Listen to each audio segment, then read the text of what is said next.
Here we are at the booth of Audio Group Denmark, and next to me is Michael Børresen, the CTO of the company, and the man is the mastermind behind the development of this subwoofer that isn't called a subwoofer. No, we have chosen to call it a bass module. but the idea of this is that I think subwoofers are misunderstood, and they create more problems than they solve.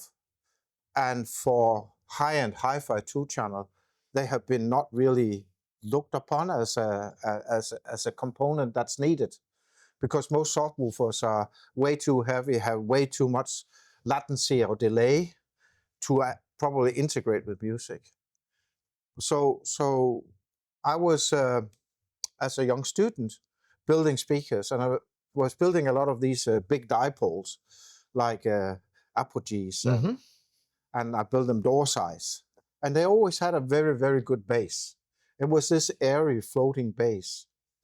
And I wanted to create something like that.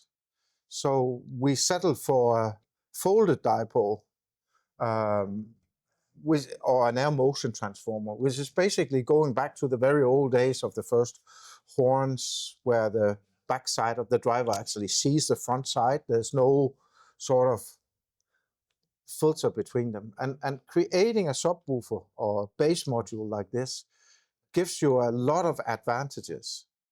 First of all, they're very good at putting air into motion. So they thrive on speed, so they can time. And in this setup, we also have an analog filter, so we don't have the latency or the delay of a DSP. With a DSP and a subwoofer, then you need to DSP everything to have it time aligned. But DSPing something in a high-end system is also adding complexity and taking resolution away, and that comes with its own list of problems. So for high-end, where everything is so direct, you need a subwoofer or bass module that can actually time that directness. Okay. So you choose the analog way. So there's an analog filter, and the slope can be varied. So you can cut the side speakers at one frequency and add in the bass module at another frequency. So if you have a huge room problem, you can pull the flanks apart and create a hole. But as we've been working with these bass modules over time, we have seen that you don't really need to make a trough, because they seem to cancel every room issue. And the reason is that they actually short circuit themselves around a line here, which is just in the middle of the drivers, because the pressure from the back side collides with the pressure from the front side, but in opposite phase. So here you have no sound. And then it protects the bass out in the room, protects the bass back, but the bass from the back side doesn't come to the front side. So you initially, with just putting these in, take away all the room problems you have, even on the side speakers. So they clean up everything and create a big, huge black space here for the music to live. Okay, so this is an open system on the back side? It's open both on the front and the back side. So it's essentially the side here curves around and goes to the back side. So you can easily fold these out and just have the drivers there. But it will be very wide. But it is a dipole. But it's a fold or air motion transformer. You squeeze the air, and it shoots out the back as well. So if you look at an orchestra, you have a kick drum. You have the barrel, you have the skin, and you have the pedal. You hit the pedal, the skin moves, but essentially it's just in this. Air can move around and short circuit on the other side of it. And all musical instruments are like that. Look at a piano. There's no sealed box in a piano. There's a sealed box in drums. There's no sealed bass box in a double bass. So all instruments are essentially dipoles in one way or another. They create motion of air or motion of sound, but they don't create pressure. Whereas the subwoofers we create pressure, because it's a box and it's low pressure inside, high pressure outside, and then vice versa. But that creates sort of like a congestion in the room, and they excite all the volume resonances. The the worst resonance you can have in a room is where the velocity of air and the compression and the volume, when you compress all the air at once with a big membrane pushing out in that, and that can create a room reverberation that is both unnatural, unpleasant, and certainly not timed with the music. You don't want that. Okay. In my experience, a dipole sounds often very good, but makes more problems in placing than a sealed cabinet. What does happen here? Yeah, but when you have a membrane, this is 4 8-inch drivers, so the membrane is quite big. So it needs to move very little. I think you are wrong with dipoles. I think they are much easier to set up because they need a little space behind them. Yeah. You need to pull them out, but they are most often more easy to get a good result in room than speakers, normal speakers that are reflexes or both boxes. Nonetheless, your normal speakers are no dipoles. No, they're not, but we move a little towards that in most of our designs. Mm-hmm.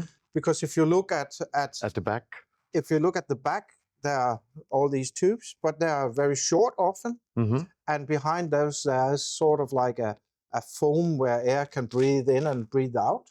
So I don't want to create a resonance inside the box. So our boxes are most often not loaded as a bass reflex, but as a not sealed box, so to speak. They can breathe through this. Yeah. Most often, if you make a real reflex, you will also have a preferred resonance that the speaker would try to go to all the time. Here it's easy to move, so I move more there. Mm-hmm. So that creates its own set of problems, I think. Okay. Normal subwoofer usually has a lot of options in regulating to Yeah, this does too. the satellites. Is this here? This is built-in. There's a built-in here a low-pass filter, so you can adjust where it cuts off, and you can adjust the volume. Okay. Is it? You can also switch the phase. Is it done by an app, by remote? No, or? no. But app and remote is a sign of it. This does not work. Okay. Because then you need a DSP. Uh-huh. Yeah. So this is pure analog. So we have filters in there where we set different capacitors in the filters to allow for the different frequencies. Mm-hmm. And we have a volume control to turn up the volume up and down, so we can regulate up and down. Okay, wonderful. In your normal speakers, in signs up and down, you take a lot of time into using special materials for the membranes. Yes. What about the membranes here? Here is also, when you have this, you rely on motion rather than mass and resonance to create something that goes deep. So the membranes here can be very light. That's also why they are fast. Mm-hmm. So the membranes can be very light, but you have to rely on big area.